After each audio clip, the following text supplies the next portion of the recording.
Hey guys, welcome to another episode of World of Unknown. It's me, Danny, and it's your buddy Trevor. Guys, welcome back. We gotta have a big show here. We always do a little kind of pre-show and talk about stuff, and we're already losing our head here. So let's jump back to our last episode. We talked about the Philadelphia experiments. And the Philadelphia experiment, if you remember, kind of had a bunch of crazy stuff that it was something supposed to be straightforward, kind of end up being time travel and teleportation, a lot of stuff. And we had mentioned the name Al Bielek. And Al Bielek jumps into this next story called the Montauk Project. Yeah, and his brother Duncan Cameron, who didn't survive that. Right. And so if you remember I don't know if you know anything about the Montauk Project, but it's got connections to Stranger Things. There we go. If you're a real big fan of Stranger Things, this is actually where the show came from. This the is idea and everything. Of the show. It's not exactly a one for one, but it's just the basic foundation. The idea of it. The idea of it. And as strange as Stranger Things is, man, this story goes off the fucking rails. So we thought the Philly experiment. We went down a rabbit hole with that with the Carlos guy. Yes. And then now this time, right. So we got into even weirder. Again, if you hadn't watched the last episode, I said that we originally were doing the Montauk, and we realized we had to do the Philadelphia experiment first to get you the foundation to tie of it this all whole thing, yeah. to tie it all in together. So let's jump into this, man. Let's go back over. So back in October 1943, we go back over, and actually the Montauk Project is the name of this episode. So back in 43, we talked about, again, the USS Eldridge from the Philadelphia experiment was wrapped in electromagnetic coils for a degaussing or they were trying to do stealth, and they were trying to do it for the mines, yeah. Yes, and try to go against the mines. If you go back, if you forget about the game, it was also, the stealth test was nicknamed Project Rainbow. It just kind of put over there. So they whatever happened, and they flipped the switch. Allegedly, this green fog swallows the ship up, and the ship kind of not just disappears from radar, it totally disappears. And then it ends up in Norfolk, Virginia. Supposedly ends up, it teleports, and in other cases it actually time traveled too at something. So this happening, if you believe that part of it, actually tore a space-time wound is what actually happening. So years later, a black budget team located at Camp Hero, which is Montauk, New York, which is off, I think, in Long Island. Which is actually a national state park. Now, 40 years later, they got the tear somehow, dragged it, or was able to access the tear in the space-time. So I'm thinking this tear wasn't located just there and you couldn't move it. This tear was open, so it's open. It could be... Okay. Which is weird, but, it's weird, whatever. And none of this makes any sense, so just go with this. Where they got to fuck around with this tear... Okay, well, actually, 40 years later, basically. So the boat did what it did. Maybe the tear is not exactly where the boat was. Maybe it opened up in Montauk. It just opened in general, and that's where they built this base. Right. I think we're thinking as a tear, like in a tear fabric thing. It's there. It's not moving. Like the movies you see, and they have like exactly. a tear. Yeah, but that supposedly, there's no science to this. The tear could move anywhere. I guess. I don't know. I'm going to go with it opened up in Montauk. That's why they built this. So basically, the conspiracy shorthand is going to be the Philadelphia experiments. They punched a hole in reality, and Montauk is where they try to sew it shut. But they didn't really try to sew it shut. No, but they started messing with really it. They wanted to play around with it. Since yeah. If you tore it something and you were able to time travel, why wouldn't you try to mess with it and see what? And they time traveled for weird reasons. All right, so how Montauk became? They call it the fix-it shop. So in 48, the feds. Were asked to build a cow disease lab, mad cow disease, in Montauk Cliffs. The locals down there and the fishermen said, no, we don't want that. We don't want that in our backyard. We don't want that kind of disease. Yeah, who the hell would? And, right. And I'm talking about, when you talk about Camp Hero, yeah, it looks like they built it during the Cold War, yeah. So they wanted it to look like a village, so you had no idea anything was there. Right. So Camp Hero is the Montauk Project. So we say Camp Hero, that's basically the same that's thing. Where so Montauk Labs that were going down there. So with the $25 million that these feds were going to fund this mad cow disease lab. The money never goes back to DC. They basically took the $25 million and started building down. They were going to build a lab anyways. I don't know if it was going to be. They were going to do something with it, and someone said, "You know what? We have this money. Let's just use it. Use it how we see fit. We won't do the mad cow disease. We'll do some other stuff with it." Okay. In 5160, the Air Force finishes a giant radar dish. It looks like a big 12-story golf ball. All right. Their official job was to watch for Russian bombers. Right. During the Cold War, the secret job was to convert a Tesla coil that can dump billion-watt pulses in a millionth of a second. So I know you're thinking, what the fuck is that supposed to mean, right? Well, again, we're talking about the whole tear from Philadelphia experiment, they were somehow, I think they thought they were able to access, so they knew of this, so they wanted to see if they can access thing again. So to get lots of power to do that, this Tesla coil, this giant Tesla coil was able to get enough power to do that.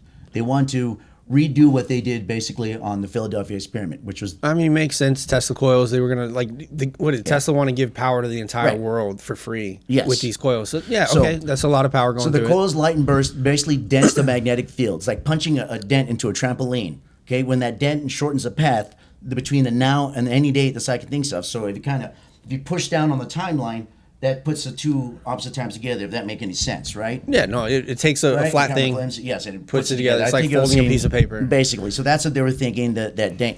But that same kind of power, I know, again, a little scientifically, but I was trying to understand what their thinking was for that coil. What was going on with that? Right. That same burst can turn air into glowing plasma, lightning you can touch. Now, this becomes important later. But do you want to touch lightning? Well, it's something malleable that so stuff can form. Because they didn't only just time travel, they also formed stuff out of thin air. They also manifested stuff. They were bringing things into reality.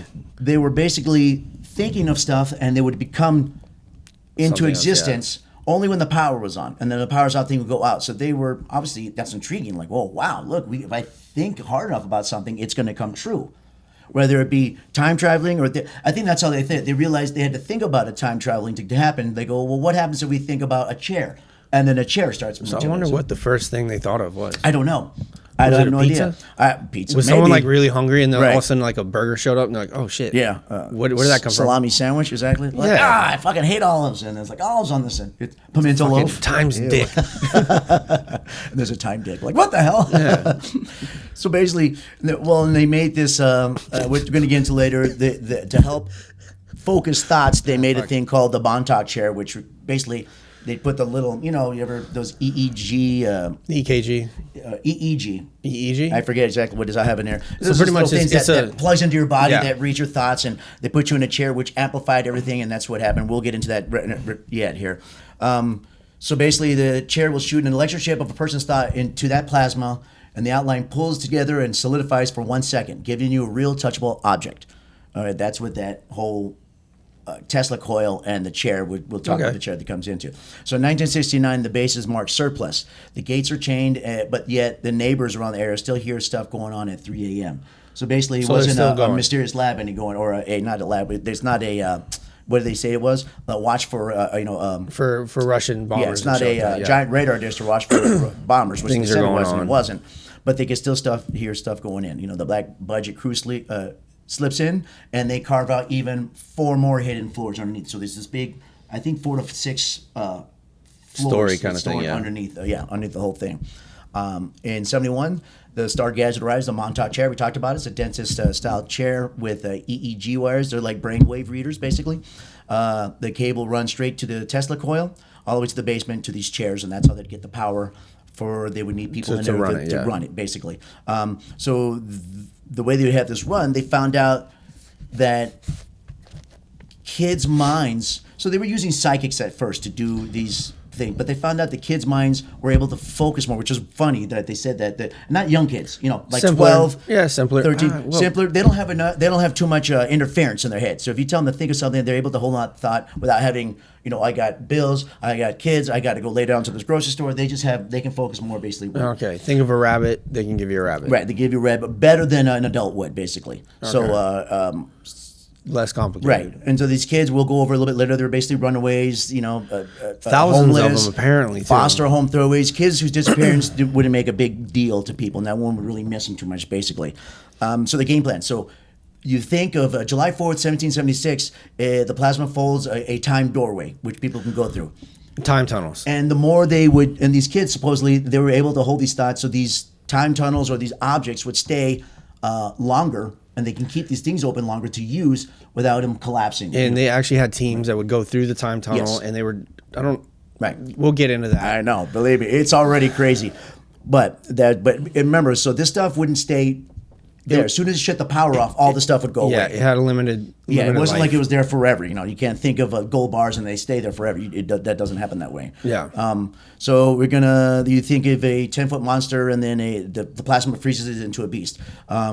one switch, two modes: a time tunnel or instant object, whatever the loudest is in the kid's head. So whatever they told the kid to concentrate on, they would do.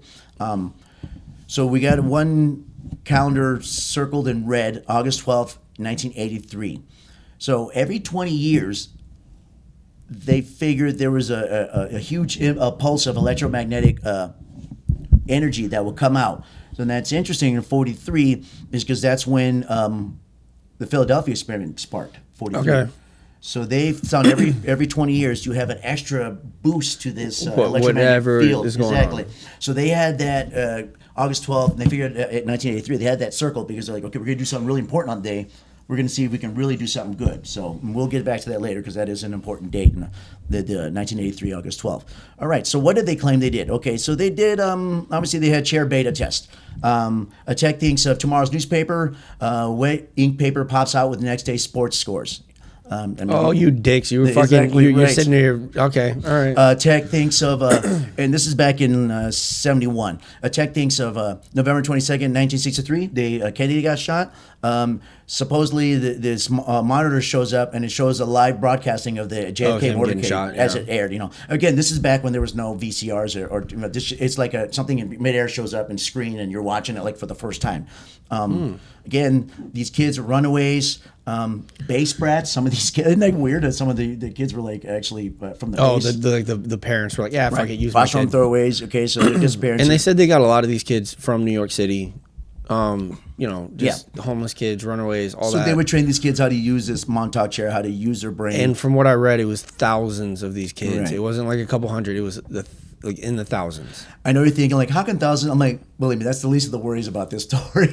Don't worry. No, like when you hear what they did to the kids, right? It's exactly. Even worse. So okay, sorry, I hope you're losing here. We're just losing you guys here. There's so much information here. It drove us a little nuts coming just getting the stuff out, but we're getting the base information, and then we're going to get to we're going to get our star players and what kind of brought this out and everything. So these kids basically, what you told you, they better at picking stuff. So picture an open door. They would picture an open door. The kid can walk through and back and whatever. Who's winning the World Series? Why kids? Because the adult minds wander a lot easier than a 12-year-old kid. And I also think it's easier to take kids than adults that have lives and jobs. And so between 79 and 81 is when they really started doing these solid object runs testing. So the boy thinks of a gold coin, a 1933 double eagle lands on the floor, passes the bite test, vanishes 4 seconds after the power dies. Okay. A kid, imagine at one point, a guard dog, a real Rottweiler, jumps on the concrete and bites a tech, then disappears in the corner. Dude, you know how shitty that would be if you were the tech that got bit by an imaginary dog? And explain that to your wife when you come home. What happened? Fuck, this dog came out of nowhere. Like, legitly out of nowhere. I swear, an imaginary hooker came and bit me on the neck and made this hickey. I swear.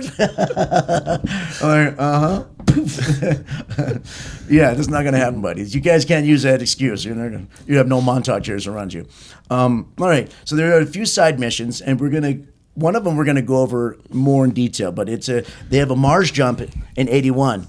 When one of the guys says he opened a tunnel to Mars and went there, and we'll talk about that later because that was like, wait, what? That's interesting. Yeah, age reversal runs. A tech fits in sixth in the field. His wrinkle smooths out. I guess he was an older guy for 24 hours and snaps back. That's shit.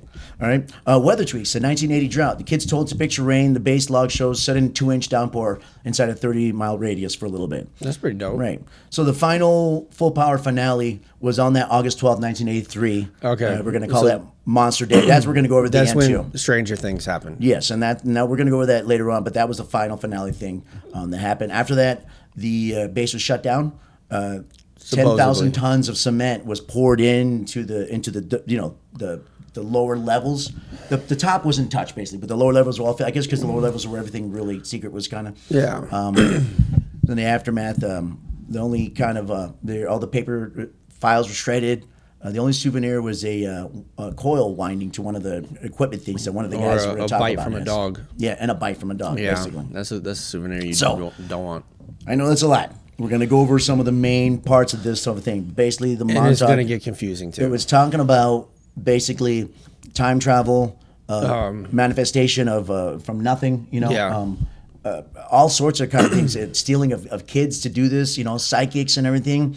And we're going to jump into the main 3 to 4 or 5 people But the main guys that kind of brought this forward. So this thing was all hush hush. Obviously, nobody knew it. Even the people working there didn't really know what was going on. Didn't know that they worked there. Well, they didn't know business. They didn't know they worked there, basically. So we're gonna jump into a guy named Preston Nichols, Nichols. I'll have his name here. A tech who forgot he worked there. So Preston Nichols, from 68 to 83, was employed at Brookhaven National Lab and Long Island Defense Shop. It's an airborne instrumental lab. For some reason, it's also known as BGM. That doesn't even make any sense, but that's where he worked. Makes sense to them. He was a junior radar caliber tech, senior EM electromagnetic countermeasure engineer.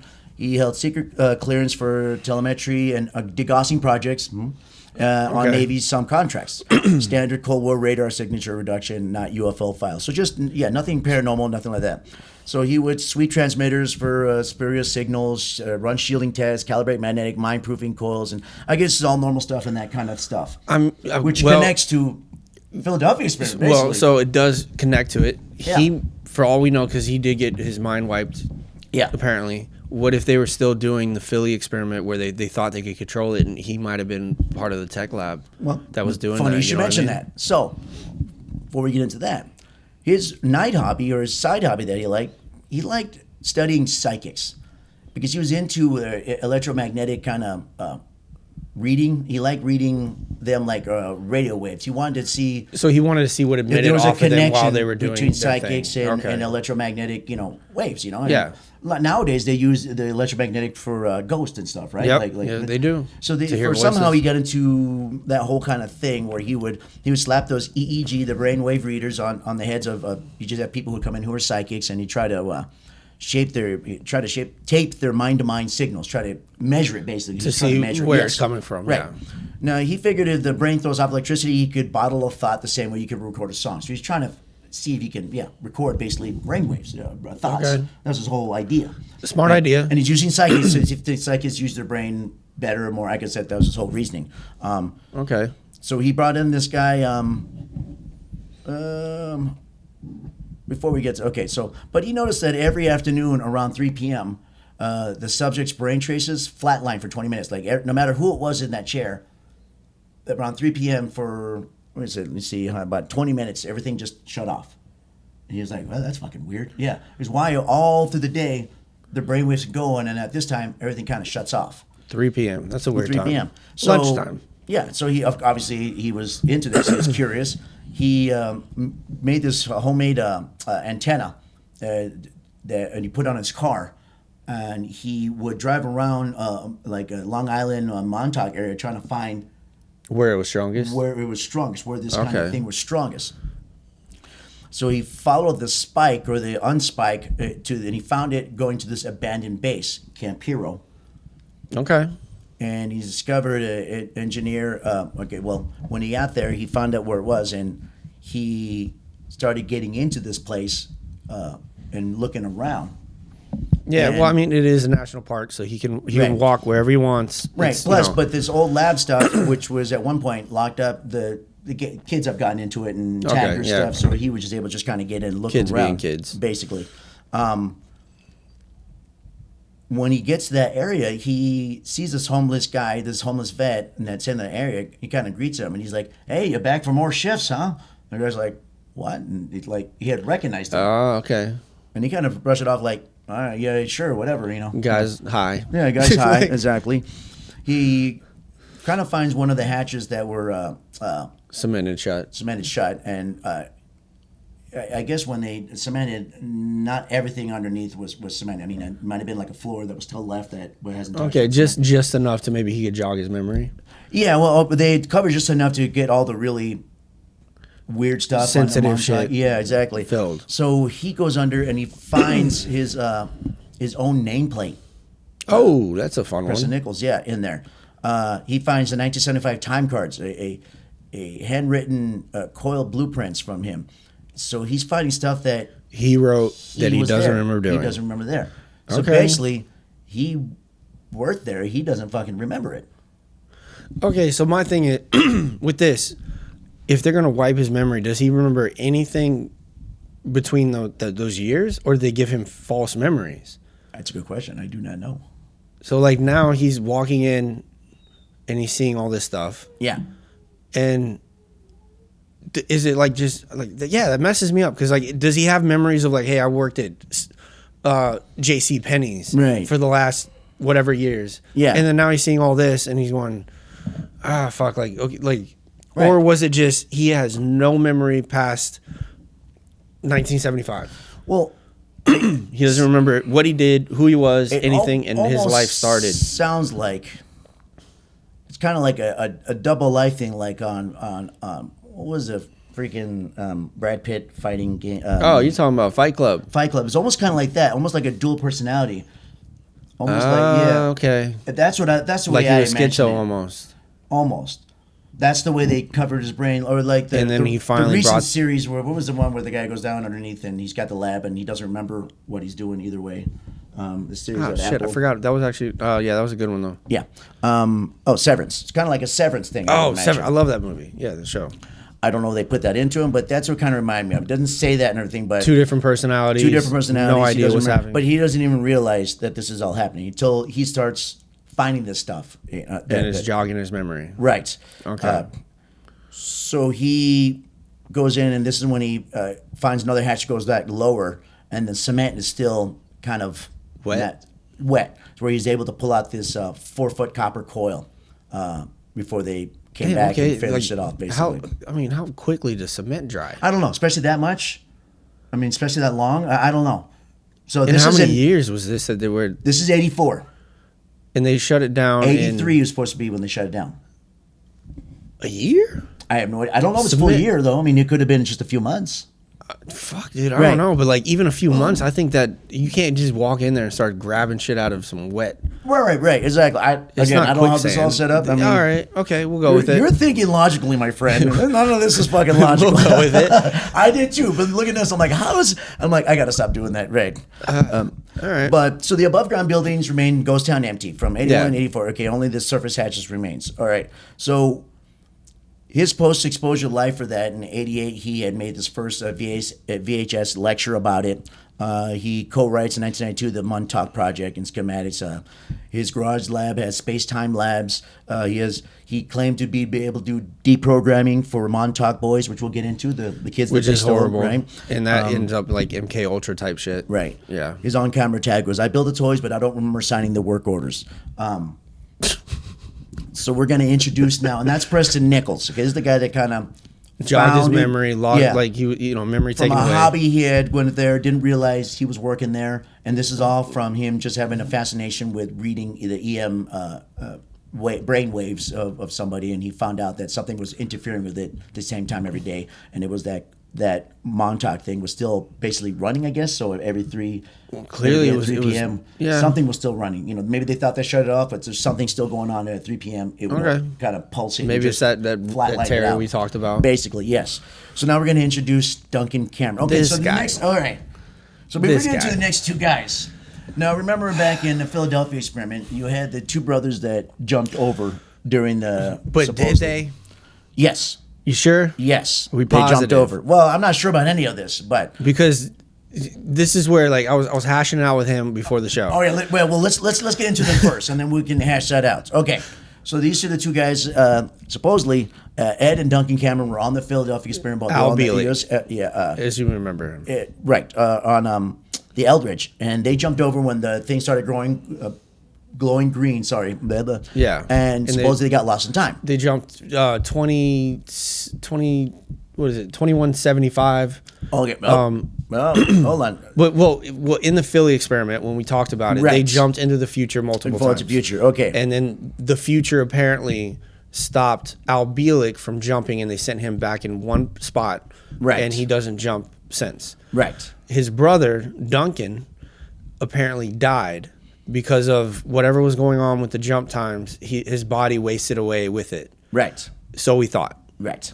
So, but now go looking into Montauk, here's exactly what happened when they jumped off. Now, some of that part is true, and some of that is true, but there's something added to it. So when they first jumped, because I went back and looked over again, and it's funny how the Montauk is a little different from what the Philadelphia experiment is. That's where, yeah. So when they first jumped off from 1943, they actually ended up in They land in August 12th, 1983 at Camp Hero. Okay. So they both men and show up there wet from, being in the ocean. and they're a little bit frazzled, and they have, I guess, radiation burn. The doctors send both men forward. I guess they explain what happened. So the doctors send both men forward. Okay, again, this doesn't make any sense, but they use the Montauk chair to use time travel. They send both men forward to 2137 AD, using the Montauk chair, for 6 weeks of radiation burn treatment in a floating city hospital. I guess they figured that far enough ahead, they were able to really treat. They knew. Radiation treatment, burns, that they were able to get that. After a 6-week hospital stay, Ed, which is Al Bielek, Ed Cameron, was sent as a little time trip. They sent him forward to 2749 AD for a 2-year Utopia tour.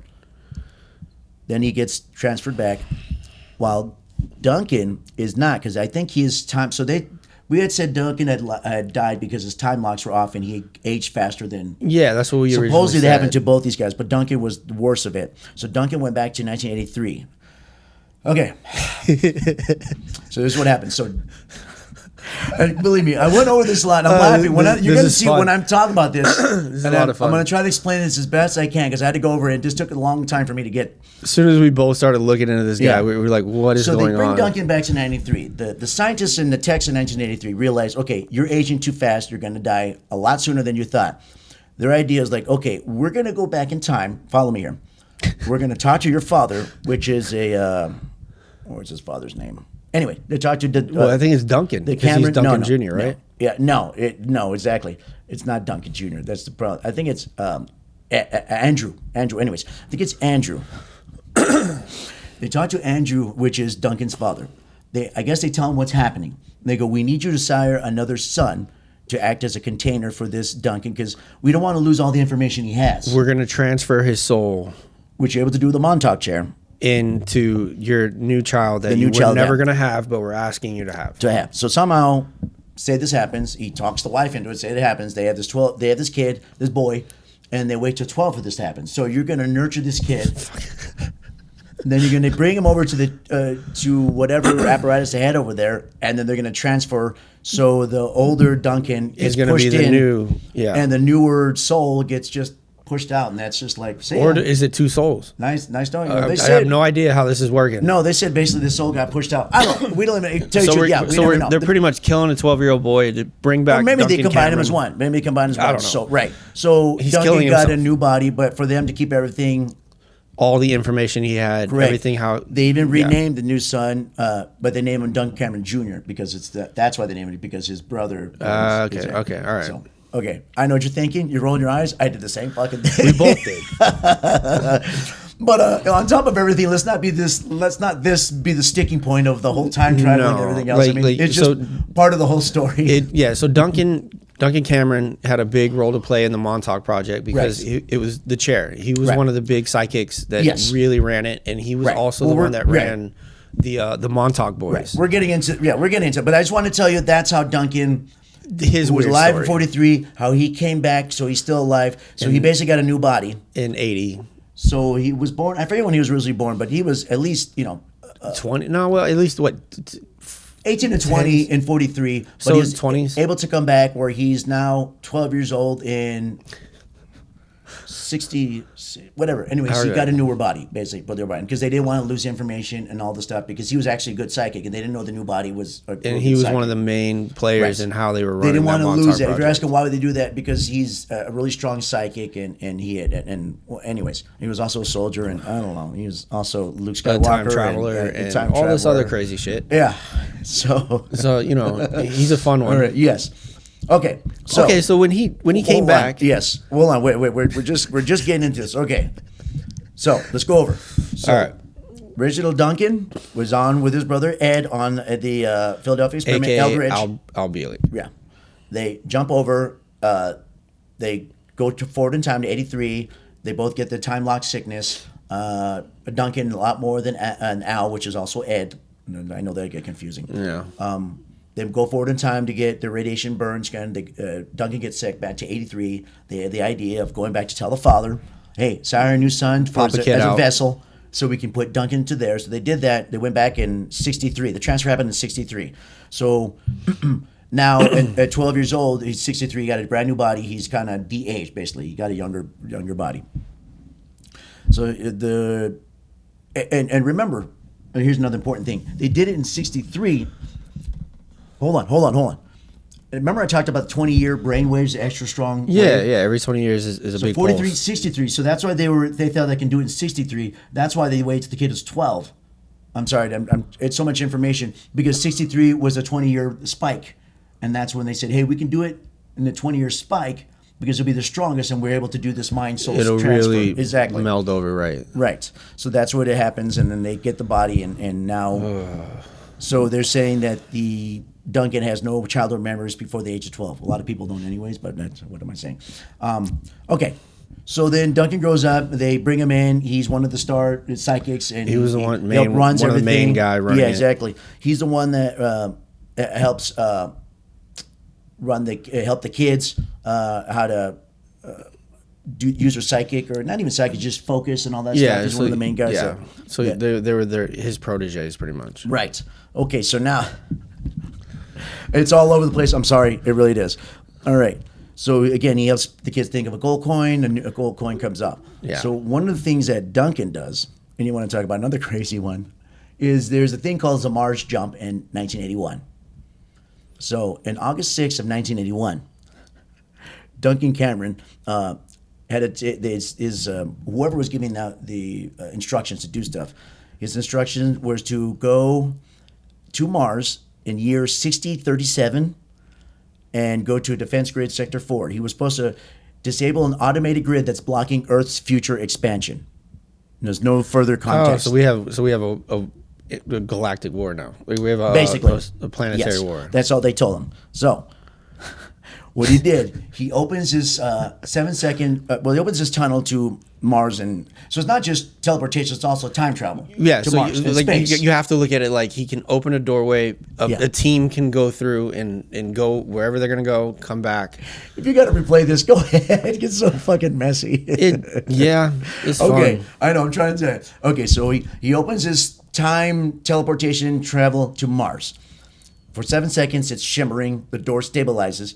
He steps onto the dry red plane. Okay. It has two suns. One's smaller, one's pale blue. He finds these half-buried pyramids. There's no atmosphere haze or anything. And he finds this 300-foot black obelisk, which he was looking for, with the blinking red eye. It runs on a constant low hum, feels like it's standing next to a transformer. So basically, this was the thing that he needs to destroy. Found the transformer, yeah. Yes. So they gave him... explosives, basically. To blow it up. Yeah, to blow it up. So he finds what he was supposed to find, this obelisk. 4,000 years in the future. So he claims the obelisk is an automated defense node left by unknown builders. Its beam can phase lock Earth's timeline and prevent human expansion. Typical thing. Typical Mars trip that we all try to take. Right? Okay, so is this alien technology or is this human technology? It doesn't say. It says unknown builders. I'm going to say alien. If it's trying to prevent human expansion, well, you never know. It could be a... Or is it just Earth's expansion? Or so is Mars and Earth in a war, and they don't want Earth coming? I don't know. Oh, dude, this is fun. His task was to place 2 kilograms of C4 charge inside the access hatch space of that obelisk and blow the core. Because C4 still works in 60. So right, exactly. Obviously, well, wait. Does the job. I asked some questions, but hold on. Still does the job. Let me go forward. And I asked questions about this, and obviously we do AI to help the research, and I always put links and stuff. And he's just getting information from the stories, and because they wrote a book about this. Yeah, Duncan Cameron wrote a book about this as part of their thing. Why wouldn't you? So he crawls through knee-high dust and places a 30-second timer, which he gets out. The C4 detonates. There's a bright explosion. The obelisk cracks. The red eye on the top dims, and the ground wave knocks him backwards. But he completes it and does his task, so he comes back through. So his total time is about 4 minutes that he logged on the time. So he dives back through the still open door, and where he has red dust on his boots and gloves, and he actually still has his the red dust that he collected from his boots. He shows it off when he went to lectures, when he did the lectures and stuff. Did NASA look at this? No, he didn't. Obviously, he's not going to let anybody look at it. No, why wouldn't you? Right. Why would you? NASA's been to Mars. Or they're going to prove that we have a rover on Mars. Yeah, exactly. Or they're going to prove that it's not real. But yes, he goes, that came from the fucking the So when I read this, I said, like, okay, so did he have to use like a breathing apparatus or an astronaut suit or any kind of suit? Yeah. Right? No, he did not. So they terraformed Mars already? The claim is he stepped through a time tunnel doorway, not into the vacuum of space. Okay, he walks through, and it basically was. So you're like taking a little bit of Earth with you in your time jump. Yes. So basically, this time tunnel stayed around him to keep his. Which doesn't make sense because how could he get dust on his boots? Well, my thing is it doesn't make sense to me because the C4 and all that. If you have to sit in this chair and you have to really concentrate just to have the tunnel open, how are you getting up out of the chair, walking through, doing a fucking mission, coming back through? I think because the power's on. Remember we discussed about the I know, power, but someone still has to concentrate in that chair. That's the whole. That's just the key element in this. None of this makes any sense. So he walked through the Martian surface in 1981 street clothes, boots, jeans, and jacket. Somehow got dust on him. Because the tunnel supposedly maintained earth pressure and atmosphere around him until he stepped back. But it just says right there, how could the atmosphere be if you got dust on it? If you have a bubble around you. And you have dust on you. So if you do have a bubble around you that's keeping you alive. Maybe it was just around his it doesn't matter. It would still, as soon as the bubble falls off. Maybe the soles of his shoes are just where they didn't. That's the only thing that didn't Maybe he go. was wearing the Elton John big shoes and it just Holy they just shit, cut fucking up. Platform shoes. And the bubble's like, guys, we can't hold this. Maybe he was really into Benny and the Jets and he was wearing his Elton John shoes and they were really There's big so much of this soles. that makes zero fucking sense. And that's why the bottom part got covered because it wasn't covered by the bubble, right? I would Benny and the Jets. It would make more sense to me if he goes, hey, by 60 37, they terraform Mars and we could breathe on it. No, silly rabbit. No. That would make more sense to me than Think logically, this. Trevor. But you know what the fact that I do love is that C4 still blows shit up in 60 37. Because C4 kicks ass. That's apparently him. So the only gear he carried was the C4 block, the 2 gram, and the 30-second timer. And the red dust on his boots, the souvenir that he still shows. Which we still don't know how that got on his boots. So in short, the story says, no suit, no respirator, just a guy in denim planting explosives in the ancient Martian tech. Can you imagine? Telling that to a Hollywood exec for a story like, you know what, I like it. No, could you imagine being the guy on Mars where you look and you're like, who the fuck is this guy? And he's just walking around looking like Fonzie from... Is that a kid with a Benny and the Jets t-shirt? Look at his shoes. He's very Why are they vintage. so big? Like Fonzie. It's a leather jacket. Like, holy shit, Why'd you give me a thumbs up? And he looks like he's saying, hey. Yes. That is okay. So that's the Mars jump. I still can't get over the fact that he could conjure this from the chair. Yeah. Get up from the chair, walk out of the chair. Maybe at this point they were able to, because they had worked on this for a while, maybe at this point they were able to kind of stabilize it with the power on and to keep this going. I don't know. Maybe I would have rather than just said he astral project himself. It didn't mean exactly he thought of it too. It may, or did it say did he do it? It could have been like another kid that he had going. Well, no. Well, he did it because he has the dust from his clothes. No. He went through the doorway. It didn't say he thought the doorway. Oh, so maybe some other kid opened it. One of their star kids opened it up, kept it open for him to go through and come out and whatever and keep that. But out of all that, why are you going to send that knucklehead? Send a Navy SEAL. You want some shit blown up? Well. Send someone that knows what they're doing. They wanted to say, again, you're thinking logically, dude. But he time traveled all the way. Yes. Maybe so they used him because they knew he can time travel. And in August 12th, he's part of the 1983. He's part of the whole biggest predator that comes through. We'll talk about the monster thing. We'll talk about that in a little bit here. Let's get more. So his physical souvenirs are foreign plasma burn scars, mason jar full of Mars dust. And 1970 to 83 session logs, self-typed, that he has. Can you imagine his stupid ass going out there with like a fucking, just a jar, and he's like, got me some Martian soil. Here's the logs that I made myself, but these are actual logs I made. You just wrote them? No, I wrote them back then. I swear it is. They didn't want to keep a log. Right. I did it myself. Right. The fuck?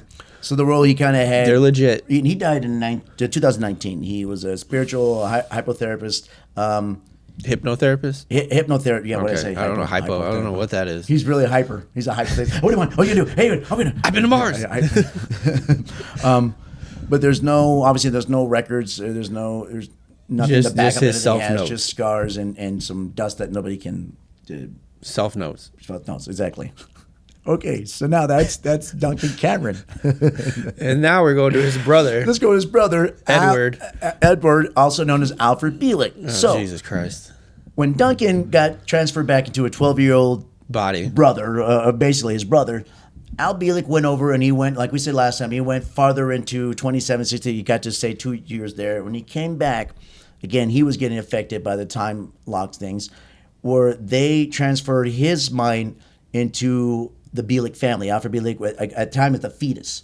So I don't know why they picked this person. There's no reason why. Maybe this fetus was going to be born, but his got transferred into that. Okay, so I thought when he came back, he was okay because the future stopped him from time traveling and brought him back to 80 something, right? 80 something. But apparently, no. Apparently, so now yes. He's also getting put into other bodies.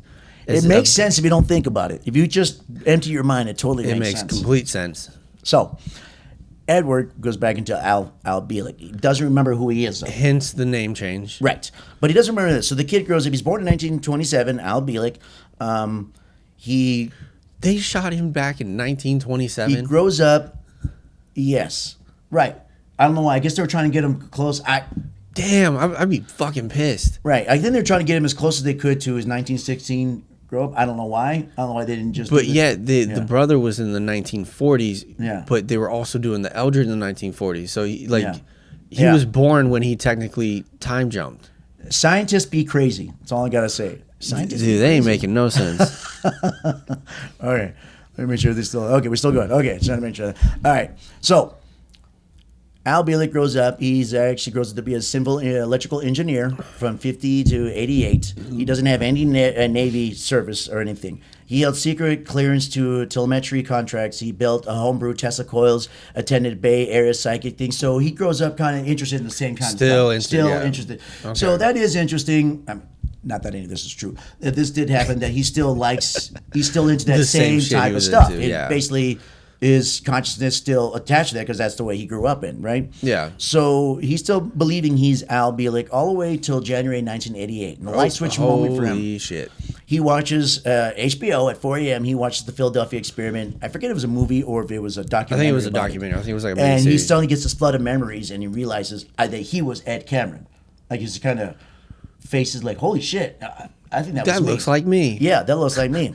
Next day, he tells co-workers that he age regressed after 1943. He was reassigned to Montauk. Okay, so we went over again what happened with these guys. What the Lord says that they both jumped over, they got put over, and he got transferred. And Al Bielek was able to transfer. All their souls were transferred into new bodies. Exactly. Apparently, so that's what I'm reading that again because I have this. There's a lot. Yes. So after he realized who he is and he starts accepting that he was Ed Cameron, he I guess he goes and he all right, I'm sorry. I'm just realizing here. So he is a civil engineer, and you're watching this real time, from 50 to 88. He realizes he's Edward Cameron. Which he could have just had a psychological break and thought he was just Edward Cameron because he watched the show. So he gets reassigned to Montauk under an alias. Okay. So now he's at Montauk working, and his claim Montauk resume is from 70 to 83. Okay, because his name is Dick. His name is Dick, right. So his name's not Dick. Right. I'm just fucking with it. And he realizes, too, that he was doing the same thing as Preston Nichols. He was working at Montauk while he was an engineer. And all of a sudden he started realizing that. He was actually a program director for the psychics. He scheduled the kids. He signed mind fracture protocols, the sleep deprivation, LSD, electroshock. They're doing this to teenage kids, young kids. With his brother Duncan. Right. He ran the master control desk that synchronized a 1983 coil he ran a synchronized 1983 coil that burst that showed him in like a ring, a flicker of the Eldridge inside the ring. So when he jumped off the ship. Yes. Yeah. He took a personal trip to Mars in 6037 again. Oh, we're taking personal trips. Yes. The research station, you get an alien canister runs for light and dark energy. So it was alien. Right. So yeah, I guess it was alien. Light and dark guys, energy. hey, we get awards. It could have been a 7-Eleven run for cherry Slurpees that they have in this future. No, we're sending you. Yes, it's like light and dark energy. So he says there was a guy he worked with named John von Neumann who had faked his death in 97, and this von Neumann became a director under the new name. It was always kind of said that, so I guess it's kind of important, but I guess he's saying that's one of the people he knew.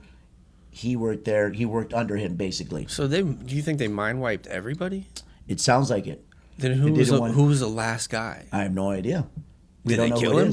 No. And then who killed him? Right. Because they're not supposed to know about it.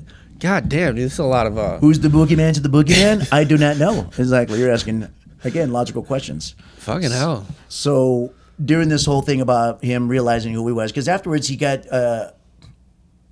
he connected with Preston Nichols and Duncan Cameron, and they went on the circuit talking about who they are because they realized who they are and where they worked. They realized they were all buddies. They realized they're all buddies. They all kind of knew each other through work. They were didn't sound like they were friends at work, but they knew each other at work. Okay, and they also did very horrible shit to children. Right, exactly. Which I wouldn't be talking about that. Yes. Some of the signature stunts and predictions for Al Bielek, he uses a Princeton 1936 yearbook photo labeled Edward Cameron, but the alumni debunk it as Andrew, basically the father of the Cameron. Okay, so it's their father's photo. Yes, but he's saying it's him. When they debunk that, he just goes, it's a different timeline photo. Like, that's how he explains it. That's easy. It's from a different timeline. It's like you're cheating, and you're like, that's a different timeline. I really didn't do it. It's easy to do. I mean, it's okay when you're the Marvel universe, but in real life, you can't do that. The fuck? No, I didn't change that back yet. He predicted a nuclear war in 2000, 2005, 2015. Each time a miss. Didn't happen. Yeah. We're all still here. But he goes, well, I guess the timeline we successfully averted that. So I guess, yes, we did it. We did good. He's, so whatever we did, we averted it. Because I saw it happen. If we didn't do it, then, my guys are working good. The fuck? On the other timeline, I punched her on the face, and I did it this time. You're welcome. It was. I say this was supposed to happen. It didn't happen. So since it didn't, you know what? We're doing good. We worked exactly. Yeah. It wasn't. I was wrong, and I just predicted some shitty shit. But no, he stayed on the national. So he lectured from like 1989 to 2011. I think he died in 2011. He sells pocket ELF at generators. We weren't even at war at 2000. Yeah. So when he died in 2011, he still claimed he was born in 1916, and he lived multiple centuries. I mean, that's a little interesting. Usually they say people who are dying will finally fess up and tell the truth, supposedly. I don't know if that's true or not. Not if you're a chronicle liar for the rest of your fucking life. But this guy stuck with the story until the day he died, maybe by the time he was dying, he really, truly believed this. Right. But, there's no certificate in 1916 with his name, but I think he was saying he was Ed. That's Edward Cameron. Yeah. So, but there's nothing ever to be proved that. And I don't know what Duncan Cameron... So was there an actual Edward Cameron? Like a birth certificate? Oh, you know what? That's a good question. I didn't even fucking check that. I should ask. Yeah. Actually. We're going to look that up. Take a pause. Okay, so now we're looking up Edward Cameron. And we I didn't even think about sometimes. Yeah. Well, yeah, but okay. Edward Cameron never... Al Bielek, the guy that said he was Edward Cameron and Duncan Cameron was his brother. Yeah. There is no historical evidence that there was ever a man named Edward Cameron. I wonder what Duncan said about that. That's supposed to be his brother. Did Duncan say that was his brother? Or Duncan's even like, as crazy as Duncan was, like, this dude Al is fucking really out of it. And when Crazy says someone else is crazier, you got to listen. I'm like, oh. Yeah, so, there's literally no evidence that an Edward Cameron was ever... Why let something like the truth just interfere with your stories? Right. So okay, right. So... one more thing to tell you about, and we'll jump into our thoughts and everything. I mean, it is a lot. Again, I know, believe us, it gets confusing to us, and I don't mean it's just sitting my head down reading to you guys, but there's just too much information. I'm like, I can't remember all this crap. This is what's going on. Especially all the time jumps and all this crazy shit going to Mars. So we again going to touch over the every 20 this years. This is the fun one. Yeah, every 20. Well, this is the last day of Montauk. They've got officially. It's time officially not underground, but they got officially kind of shut down. Government-wise. So every 20 years they had that spike. So then 63 they did the whole mind, body, soul transfer from Duncan to the younger kid. Sure. We'll go with that. You ask a father to sire another son. Just so you can kill the son. Typical thing. It happens so many times, and I don't want to go over that again. It's a boring story. So in 83, August 12, 83, they had that 20-year, they get the date exactly, that peaks.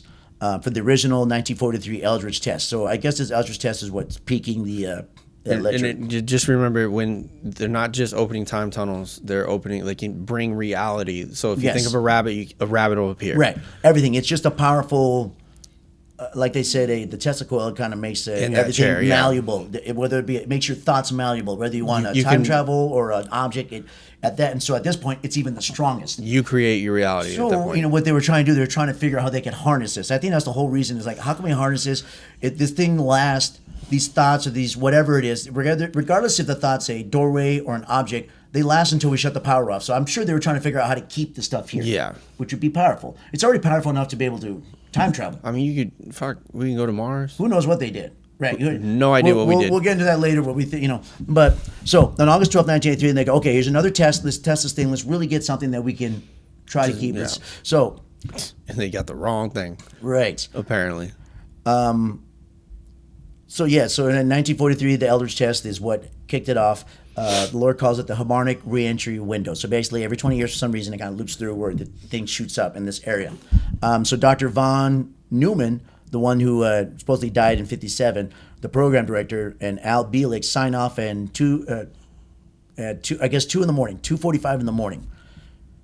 They get Duncan Cameron, who's not a kid, but he's the star pupil, is the strongest psychic, right? Exactly. Yeah. And they tell him, okay, we want you to picture the biggest predator you can imagine, full power. So why would they do this? Why would they say? Why would they pick something? Well, they're looking for a weapon. That, but also they pictured something scary because they figured that fear gives you the most vivid single image. It's the easiest thing for you to imagine in full detail because you're scared of it to bring it through. So they didn't really care what it was. They're trying to get this thing to materialize, and I think they were just trying to get it to be more real and to stick, I guess. And they said, okay, but you're going to need somebody to really think it through. So they're really thinking the more vivid the thought, the more detail in the thought, the more power the longer it can stay in our world. I guess not really stupidly realizing what if you do bring it in. You know what? I would have thought of Godzilla. Right.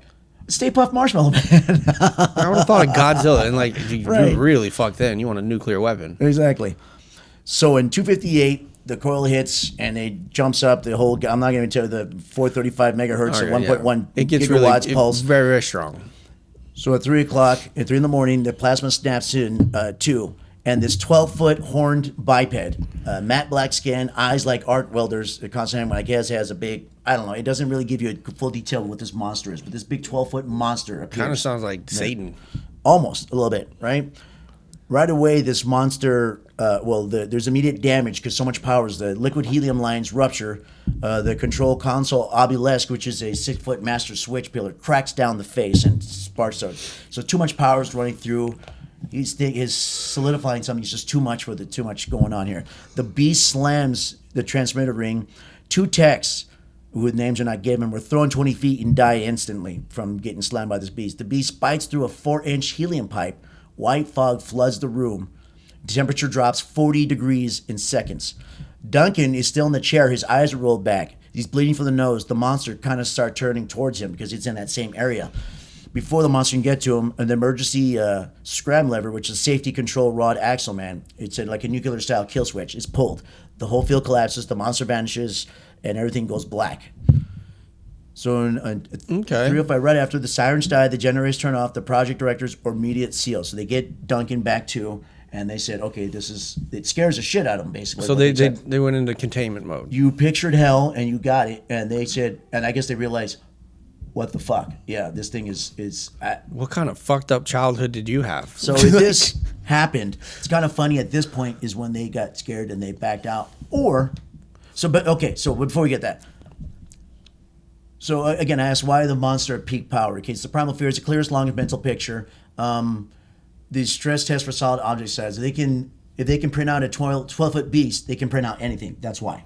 So if we can get this scary monster, we can do anything. You can get a nuclear bomb, basically, from the future. Right. With the peak electromagnetic window only lasts minutes, they just do one crystal clear image. So after that happened, they got freaked out. They sealed it, and on August 13th, the next day, they put in 10,000 tons of wet cement, what we talked about earlier. Yeah. They filled in the bottommost area they could. And the tunnels were filled, the hatches were wielded, and above ground, buildings are all padlocked and everything, and people go through. There is one point when forgot to mention when Preston, I brought Duncan because Preston had connected with Duncan at one point. Well, they did do a tour. Yeah. Yeah. And Duncan went through and he started talking like he was giving a tour of the place, like he knew about it. He was like, "Oh yeah, so this is where we have this over here," and I think I got that right. I think it was Preston brought in Duncan, and he was walking you like through he an knew the everyday place. He'd thing, never been there before. So, I guess over here it goes on that machine. We have so kind of fuck soda. that coffee machine. Yeah, exactly. And over there, this and that. So there was another thing, and I forgot to add that in the notes, but I'm trying to remember it now. So another thing that kind of sparked the memory that Preston Nichols knew of Duncan. You know, the time Duncan was still kind of a young kid. Yeah, like he had amnesia, but I get it. Yeah, exactly. Or was it the other way around? Anyways. One of them brought the other one in. It's so over all the place. One of them brought the other one in, and one of them right away knew. And I think it was that he had brought in Duncan. Well, it makes sense there'd be more Duncan because Preston found the place on his own. Yes, and that's when he started pulling Duncan shit. yes. So maybe he brought Duncan in, and Duncan. And I forgot to add that. And that's what sparked Duncan's memory of like, oh yeah, oh wait a minute, this fucking happened, and that's exactly what. So when he brought him in, because he knew that Duncan was a psychic, he wanted to because he was testing on psychic. I'm sorry, and that's what it was. And I forgot that part of the story. Duncan was one of the ones he would test the spikes on. And that's when Duncan's like, "Oh, that isn't that weird? Yeah, that the guy was even still in the area. Yeah, they knew each other. And he ended up doing they just didn't know experiments each other on that way. Well, Duncan was introduced by somebody else who kind of knew him, but they kind of connected, and that's how Duncan started remembering like Preston and like Al and all got together and they all met up and stuff like that. So again, very confusing. I forgot that part of the story, but it's still fucking out there and stuff. So after the monster incident, which sparked the whole Stranger Things, the Base Foundation, it freaked them out. They realized, the power we have, like, okay, you know what? We're gonna fill this in, or, well, let's do this. Okay, so the evidence versus debunking. Supposedly, cement trucks, delivery ticket exists down there for maybe there was something there. They just decided they didn't need it. They put it. So it didn't mean it was a whole Montauk chair thing, you know. But I also heard that people have gone looking with like sonar and stuff, and there is no underground. At all. And then there's there's no guard logs, there's no visitor passes, no incident reports that mention any of these guys. The red dust jar and copper quill remains in private hands of Nichols. Of course, you're never gonna let that get fucking. Noel's forensic testing was released. The certificate for Alfred Edward Cameron Bieg, there's no certificate for it. There's only the 1927 record account. So obviously this whole thing these guys had made their own documentary. They put out books. 1992 Underground bestseller. Nichols and this guy he joined it with Moon. I guess Moon was a writer. The Montauk Project. They've been on podcasts. They talk about the Stranger Things. The Duffer Brothers are into this Montauk stuff. Camp Hero reopens in 1992. The science mentioned Cold War radar only. No cement. No missing kids. No monster. Tourist side quests, compass spins, red dove selfies, so this is all just kind of like people go there constantly trying to find all this evidence. That tells the story. Or they just go there in general. Nothing ever weird happens. So we talked about before. We're talking about, and we know there's a bunch of stuff. What our thoughts are about this. Obviously, it's cuckoo bananas, but it's a fun story. It is a fun story. So say all this happened, and they got this monster at the very end. This is one I just want to bring up, and they release the power. Why would you finally, when you realize like, holy shit, look at the power we have? Why would you suddenly shut it down? Or you pretend to shut it down and you move it somewhere else. So this monster destroys the base, and you tell the uppers like, "Hey, we did this in Monster Brother. You know what? No, we're gonna shut this down. We're gonna move this." Or that tear, so this was all based around a tear. Yeah. Maybe that tear jumped to another location. Maybe. So that's why they shut the base down and they built one around the tear. Maybe. Right. Maybe the terror was able to. That whatever all that energy, whatever happened, maybe it just popped it. Well, who knows if they weren't doing this at other places too, and they all at the same time thought of the same thing. And we only thought about this. And this base got destroyed, and they're like, you know what? Never mind about that base. We'll just move it to this one. We're already doing this. So maybe they had done the same thing at different places. Because maybe there's multiple tears. Yes, and they did the same project at the same time. They said, don't worry about that base. Shut it down. We're good. Whatever losses happen, we finally got what we needed, because they had these multiple bases trying to access something, and they finally got it. They're like, we got it now. Yeah, well, maybe that was a weaker part of it too. Like maybe that spot, they weren't getting the results they wanted. Right. And the other spots were better results. Maybe they actually held on to it. Yeah, maybe they can actually be longer. Well, you guys lost control of your monster? Okay, you know what? Just never mind. My monster's sitting with me. We're chilling. We're eating Oreos. We're having tea. Exactly. Yeah. Eating Oreos. We're reading War and Peace together, right? We're reading Pride and Prejudice together. I mean, Sorry. Yeah. Maybe that's. I mean, I don't know. Again, this is all batshit crazy bananas. I mean, it's a cool show. Like Stranger Things came out of it. These three men stuck with the story until I think one of them is still alive now. Okay, my thing is this. Okay, Duncan and Al Bielek are brothers. Mm-hmm. From different mothers, literally. But they're brothers. Yes. Do they act like they're brothers now that they're like in different bodies? I don't know. Are they even acknowledging the fact? I didn't look into that, but I don't know what Duncan's thoughts are, and we can look into that and find it. I mean, the story was just crazy enough as it is. I didn't even think about that until we talked about it. Yeah, do you get invited over for? Exactly. Yeah, do you get invited over for Thanksgiving? This is too much time and too much. Different memories go that they just they acknowledge it, but they're just like, oh, I think he's my brother from another life. But like, oh, we were brothers, we're not anymore. So we talked about earlier, and you kind of mentioned we were talking beforehand about you were worried about telling him that we said that Duncan died. So and I go, well, technically in the story he did. His body did die. His consciousness got moved over to somebody, which is technically a different person physically. I mean, technically Al Bielek did the same thing. Yes, but we didn't have this information when we were doing the affiliate. Exactly. Tournament. Yes. Because Al Bielek was the only one towards that. Yeah, Duncan didn't really. Because we didn't even know they were having a fucking press tour. Right. And they were all there. Duncan was still alive, clearly. Exactly. So these guys living different lives, they technically did die and they were reborn again, although the consciousness was still attached. But even that, after a while, they didn't remember until it got jogged after this whole lab was shut down at the time. And it was Preston Nichols and Al Bielek were the ones who kind of separately fell into it, and Duncan got introduced with Preston Nichols by actually taking him to where Duncan's walking through. Was like, oh yeah, that's where this is one, and oh yeah, the soda over there wasn't too great. That's Shasta over there. I don't stay away from that. And I got a question for you. Oh boy, I don't know if I have any answers. Okay, so they can time travel. Yeah. Why not time travel into the future, into your own black site? Yeah. And get the technology from what they have, if it's still open? Well, that's a good question. I don't know. Maybe they're supposed to go through this. I don't know. Maybe they did. You know, or maybe that was like the test run, and they moved it somewhere else where they have that technology. Right. Yeah. Maybe. Because if you can go to fucking Mars and collect dust, if your program is still running 20 years in the future, you know the technology is going to be better. Yeah. They've already harnessed whatever they're doing. Right. So why not just go jump 20 years in the future and be like, hey, what are we doing wrong? Yes.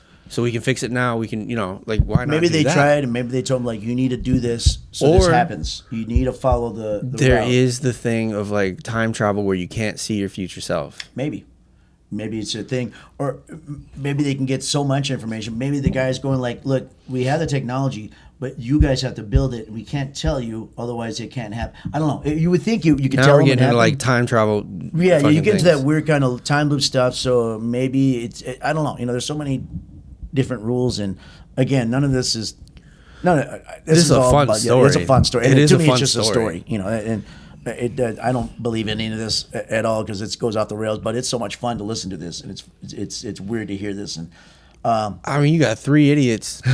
They made some money off it, though. Well, okay. So also with this, so we briefly touched on the Montauk boys. So what they did was they took a bunch of kids from New York.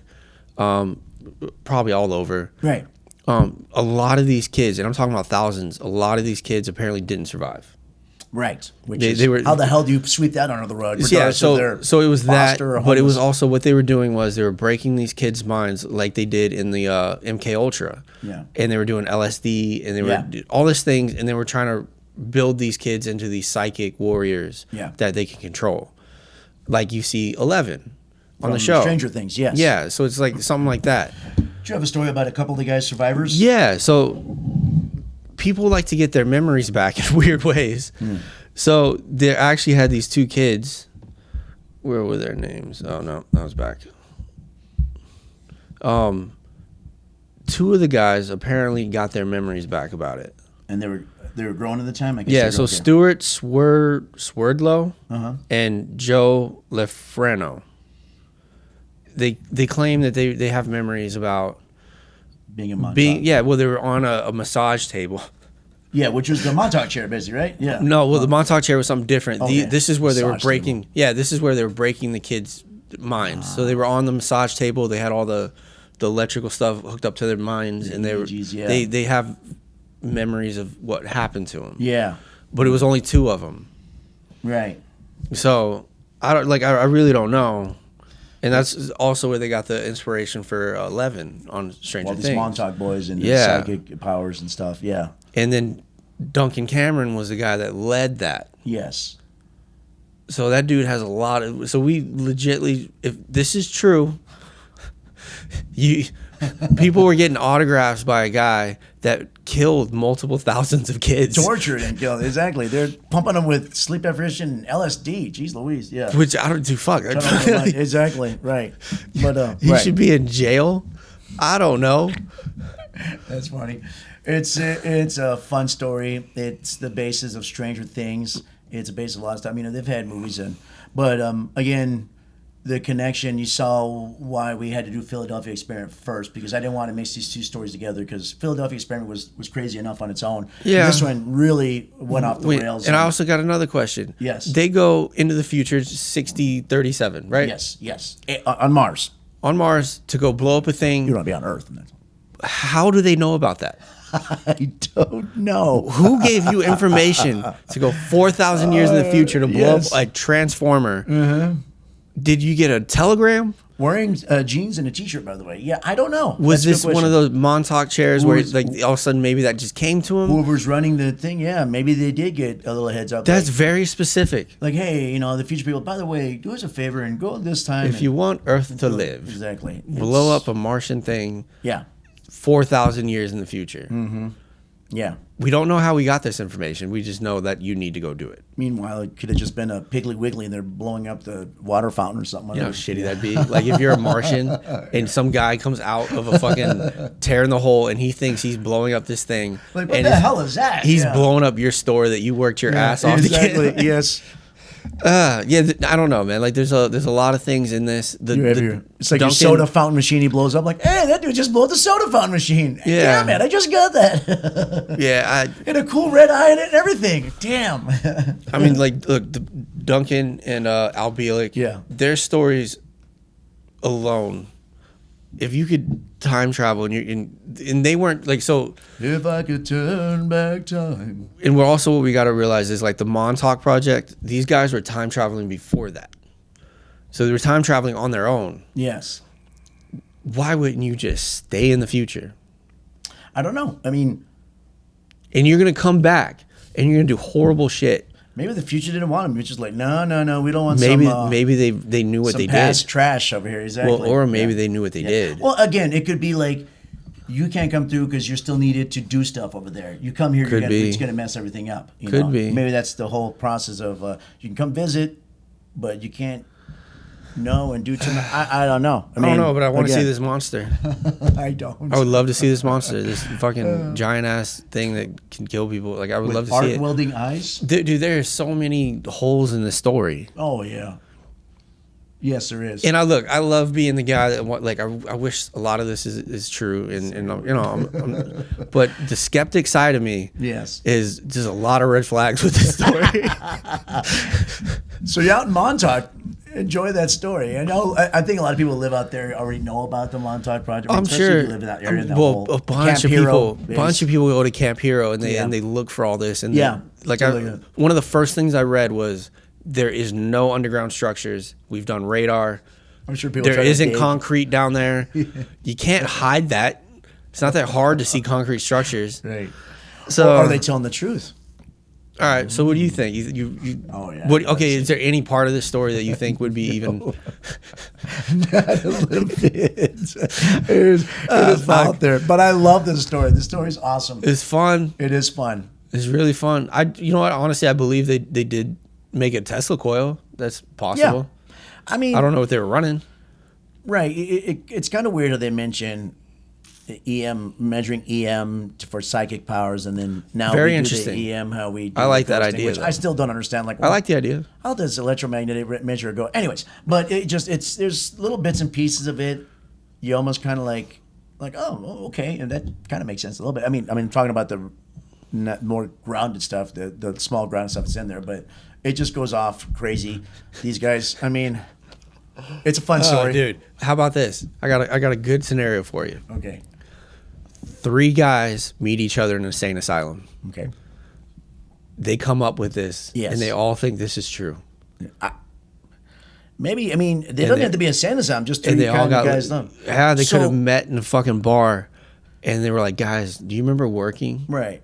At the Montauk That's Project? almost kind of what happened if these guys really believe it. So this Al Bielek, his kind of friends of him said he was kind of a loner. He's a little odd dude. He was into paranormal stuff a bit. I wonder how the other 2 were. Yeah, and then suddenly he's like, wait a minute, that's me, you know? And it's just...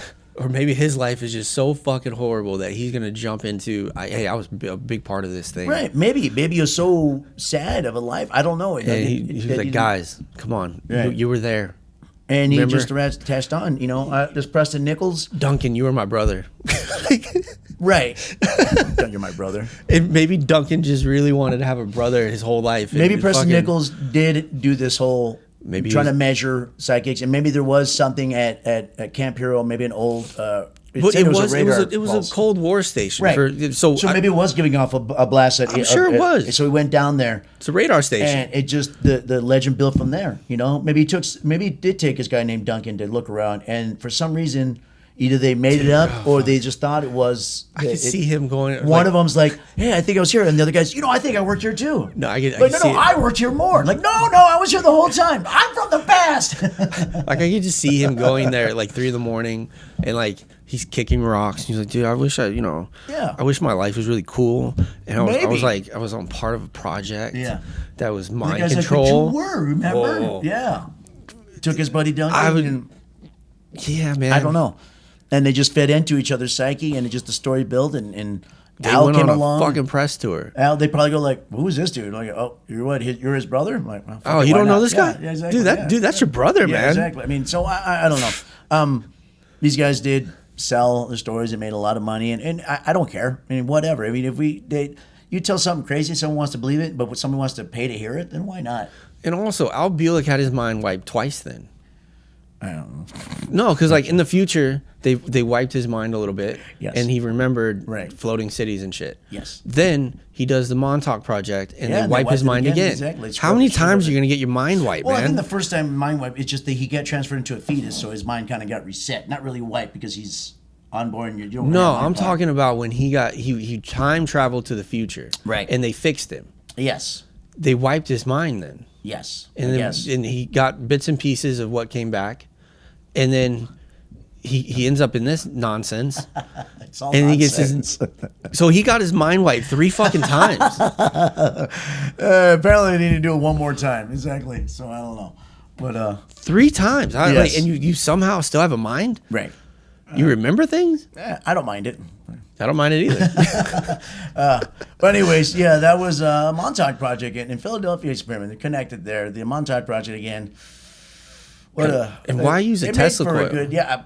I don't know. I guess the Edison coils. I think in 80 we would have something a lot better that can generate way more power than a Tesla coil. Maybe the size of it? I have no idea. Yeah, that's good. I don't know. I don't know the science behind that. Exactly. I don't know. Yeah.